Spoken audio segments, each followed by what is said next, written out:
Yo, what's going on guys? Arekkz here. Welcome back to another video for Captain Tsubasa Rise of New Champions, or as I like to call it, the football game for people that don't like football, or soccer, if that's your thing. If you guys know me, you'll know that football is not typically my scene. It's not a sport that I follow, and football games are not ones that I play unless they have some sort of over-the-top, insane mechanic that allows me to basically not take the game seriously, and that is exactly what Captain Tsubasa is. It's like Shaolin Soccer the movie in video game form. Over-the-top anime action, the ability to tackle and play dirty without getting a red card, and just a chance to live out those shonen dreams. So yeah, it's fun. I got a chance to play it last year at Bandai Namco's offices, and today they very kindly gave me some exclusive gameplay so that I can share it with you guys. For those of you that have been out of the loop, the game of course launches later this month, August the 28th on PS4, PC and Switch. The anime series itself has a huge following in Europe, so I know there's a lot of fans out there, but in today's video, I'm going to go over 5 important things you need to know about the game. So if you do enjoy this, then a like would be super appreciated, and be sure to let me know in the comments down below if you guys will be checking this out when the game launches.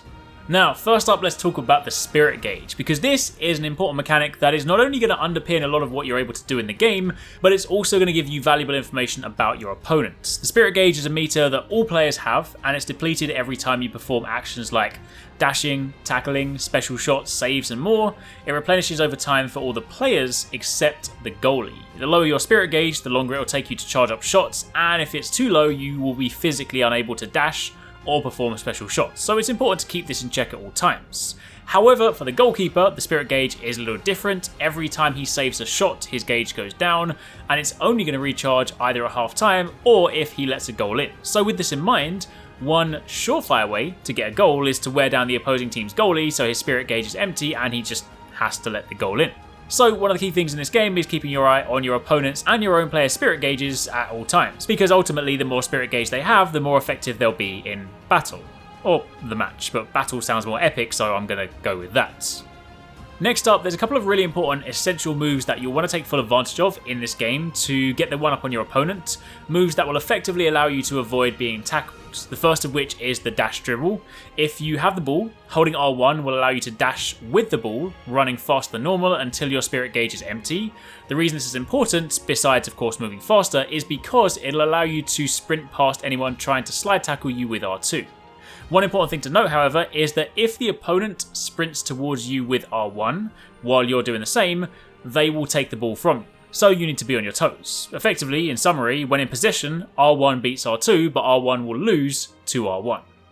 However, the other option and the other key move that you want to use at number 3 is on R2, the dribble move. This will see you dash around defenders that are sprinting at you with R1, but it's important to note that you will lose if your opponent tackles with R2 themselves. So you can really see this like a coin toss. I would have said rock, paper, scissors, but that's 3 options and you only really have 2 options here.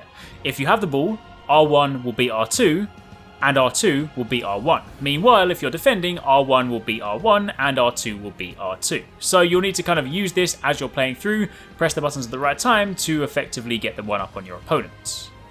Moving on from there to number 4, we have special combinations. For those of you that are familiar with the manga or the anime, then you may already know some of the character relationships, but if you're not, then you'll get to learn this over time. Essentially, if you have the right players in the right spots on your team, then there's a lot of special combination plays that you can perform. Think of these as those kind of over-the-top anime team moves, those sort of hype moments where if you're watching the anime, it will make you lean forward in your chair, that kind of thing. A couple of examples are if you have Tsubasa and Misaka running up the pitch together, then holding down triangle will allow you to initiate a combo pass move. You can then basically tap triangle repeatedly to consistently pass the ball, and it's going to be very, very difficult to counter this. You also have defensive plays that can occur automatically if you have players in the right places on your team. And there are even combination shooting moves too. One example involves the Tachibana brothers, where if the ball is centered in the penalty area, you can perform the Skylab Hurricane. There are of course others to experiment with too, and you'll begin to discover these as you play the game, so make sure you set up your team correctly for maximum anime effectiveness. Then finally, in at number 5, we have the VZone. The VZone is a power-up that affects your entire team. You'll see the V gauge build up along the bottom of the screen as you play. When it's full, pressing L2 anytime you have possession will see you activate it. When it's active, your spirit gauge will last longer and recharge quicker. Furthermore, your shots will be charged faster, allowing you to be even more aggressive. And while you can't activate VZone if you don't have the ball, one last thing you can do is if your opponent takes a shot, you can press L2 to perform a super save that will guarantee a block. And that, my friends, is all I have for you. A few handy points to ensure that you can destroy your opponent in true anime tournament arc fashion when the game launches next week. Hope you guys enjoyed that video, and of course be sure to keep it locked for plenty more. Thanks so much for watching, guys. I hope you enjoyed that video. Don't forget, if you haven't already done so, you can join the Arekkz Gaming Discord. We've got an awesome community over there with so many different channels for you to chat loads of different topics and different games. I'm in there, the team's in there if you guys want to chat with us, find people to play with. It's just in general a great place to be. And of course, if you enjoyed this video, don't forget to turn on those notifications so you don't miss any of our future uploads.